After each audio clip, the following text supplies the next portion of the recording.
नमः संस्कृताय triple S classes में आप सभी का स्वागत है।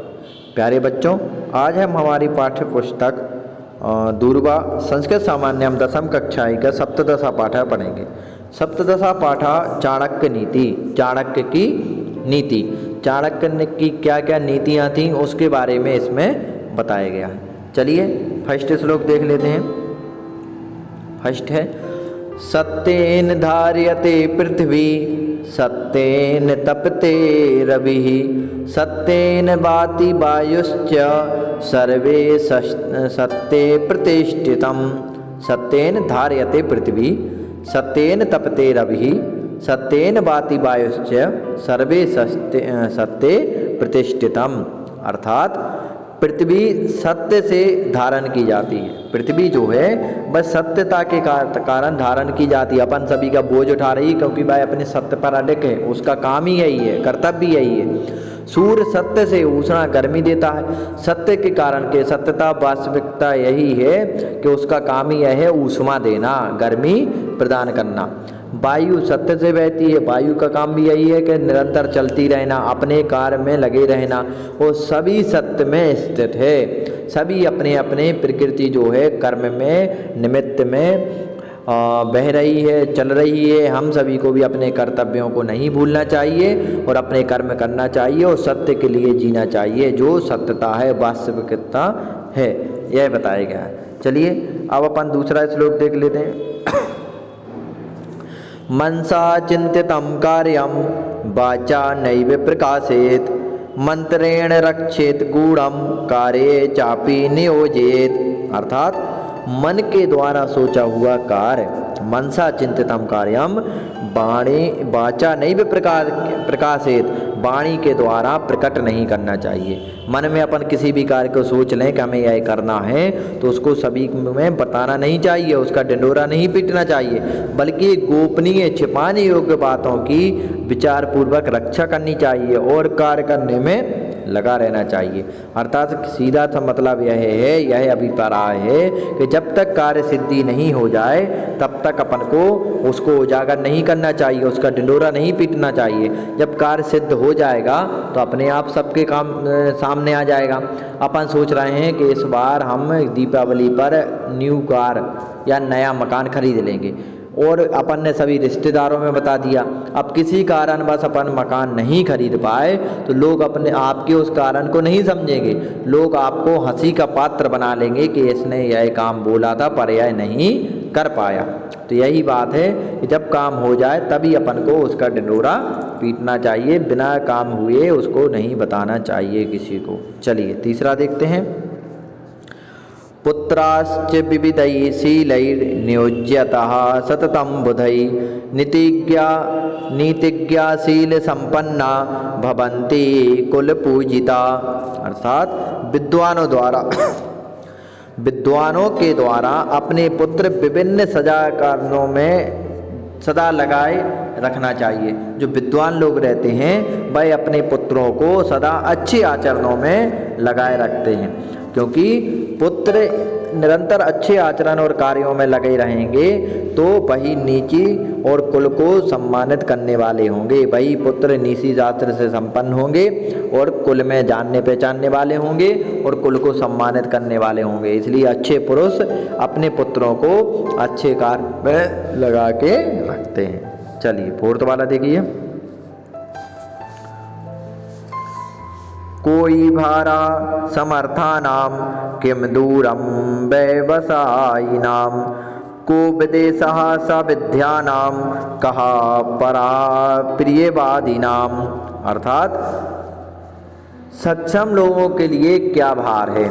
जो लोग सक्षम होते हैं उनके लिए कोई भी चीज़ भारी नहीं लगती।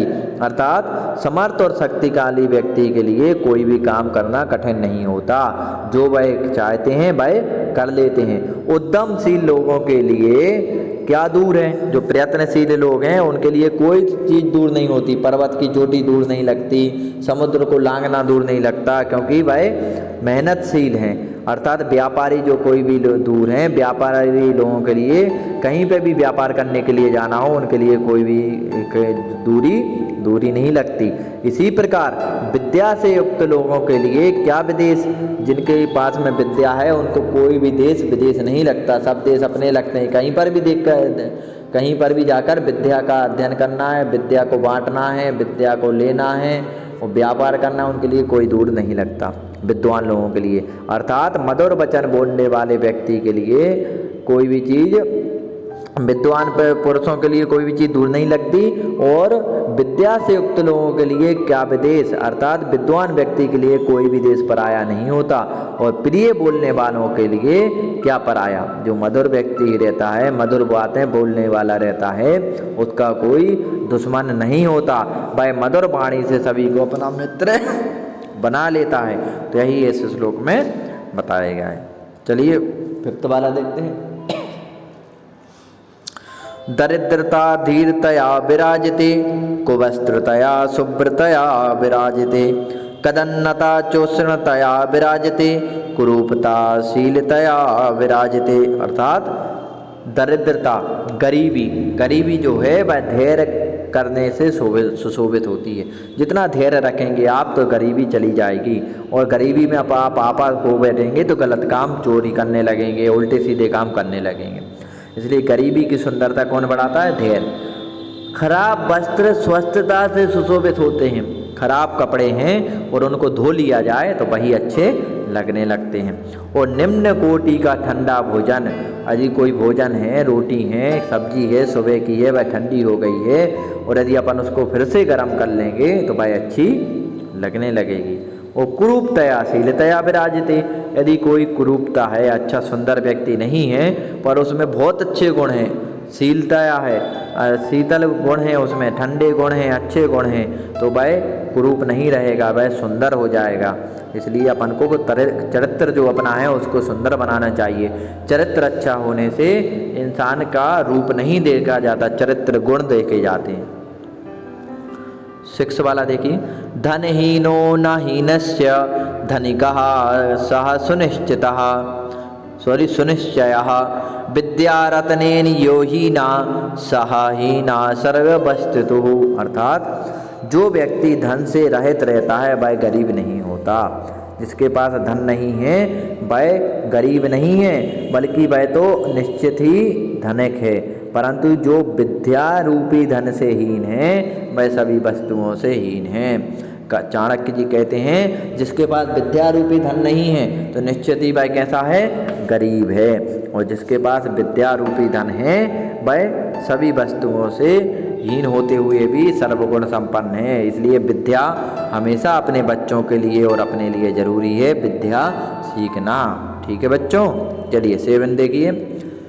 कर्मयाक्तम फलम पुंसाम बुद्धि कर्मानुसारिणी, तथापि सुदिश्चयाचार्य सुविचार्य कुर्वते।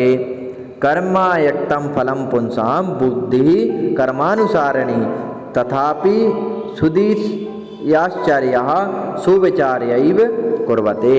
अर्थात इसका मतलब है कर्म,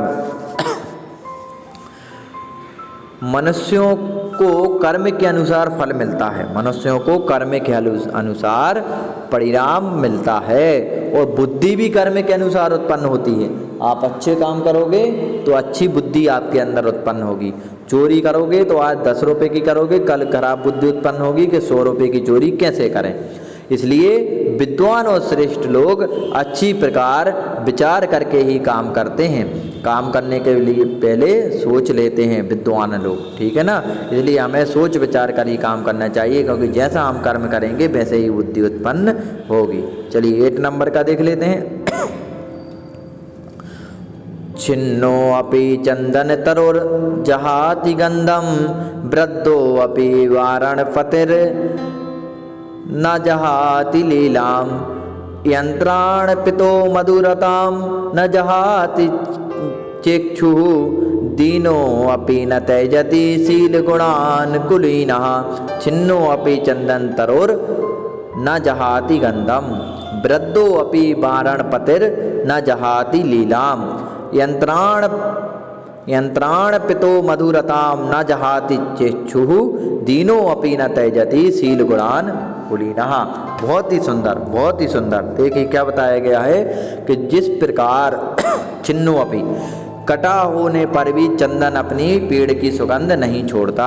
चंदन की लकड़ी को काट लो आप, उसके बाद भी कितने ही साल रख लो, पर वह अपनी सुगंध को लकड़ी उसकी नहीं छोड़ती, उसका गुण यह रहता है। और हाथी वृद्ध होने पर भी अपनी क्रीड़ा विलासिता को नहीं छोड़ता। हाथी वृद्ध भी हो जाएगा फिर भी खेलना नहीं छोड़ता है। और ठीक उसी प्रकार हाथी खेलना नहीं छोड़ता, चीज उसी प्रकार कोल्हू में डालने पर गन्ना भी अपनी मिठास नहीं छोड़ता। देखा होगा गन्ने की मशीन में गन्ना लगाते हैं, वहाँ से रस निकलता है, पर गन्ना अपनी मिठास नहीं छोड़ता, उसका रस भी मीठा ही निकलेगा, भले उसको कोल्हू में डाल दिया हो, मशीन में डाल दिया हो। ठीक उसी प्रकार कुलीन पुरुष निर्धन होने पर भी अपने अच्छे गुणों को नहीं छोड़ते। ठीक उसी प्रकार जो पुरुष हैं वह भले गरीब हैं पर अच्छे परिवार से हैं, अच्छे कुल से हैं, तो उनके अंदर जो अच्छे गुण हैं वह नहीं जाते, क्योंकि वह कैसे हैं, अच्छे गुण वाले व्यक्ति हैं। ठीक है, आप देखिए नेक्स्ट 9th नंबर। एकेनापि सुपुत्रेण विद्यायुक्तेन साधुना अह्लादितं कुलं सर्वं यथा चंद्रेण सरवरी। अर्थात यदि परिवार में एक भी विद्वान हो जाए तो वह शील स्वभाव से सज्जन हो तो पूरा परिवार आनंदित व यशस्वी हो जाता है। परिवार का एक व्यक्ति ऐसी पढ़ा लिखा हो जाए, अच्छा हो जाए, तो वह पूरे कुल को सुधार देता है और अच्छा बना देता है, और परिवार भी बहुत उसके गुणगान गाते हैं। जिस प्रकार एक ही चंद्रमा रात्रि को जगमगाकर सुखदायक शीतलता प्रदान करता है, उसी प्रकार विद्वान अपने सज्जन से अपने वंश के सदस्यों को भी आनंदित कर देते हैं। एक विद्वान अपने पूरे परिवार के सदस्यों को आनंदित कर देता है। ठीक उसी प्रकार जिस प्रकार एक चंद्रमा रात्रि को जगमगा देता है। चलिए 10 नंबर का देख लो। परोपकरणम येषां जगार्ति हृदये सताम नश्यन्ति विपदस्तेषां संपदा शिव पदे पदे। अर्थात जिन सज्जनों के हृदय में परोपकार, परोपकार का मतलब क्या होता है, पर उपकार, दूसरों के लिए उपकार, दूसरों के लिए जो भलाई की गई हो उसे कहते हैं परोपकार।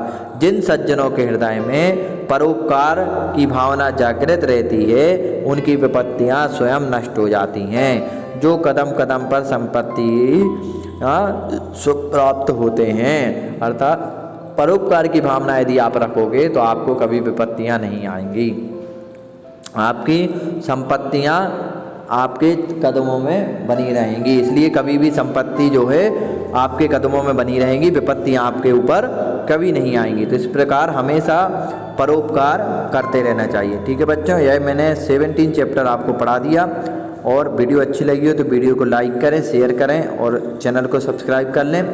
और आगे वाले वीडियो में मैं इसकी एक्सरसाइज पढ़ा दूंगा, वीडियो लंबी ना हो जाए इसलिए मैंने यहीं तक आपको बताया है। ठीक है बच्चों, जयतु संस्कृतम जयतु भारत।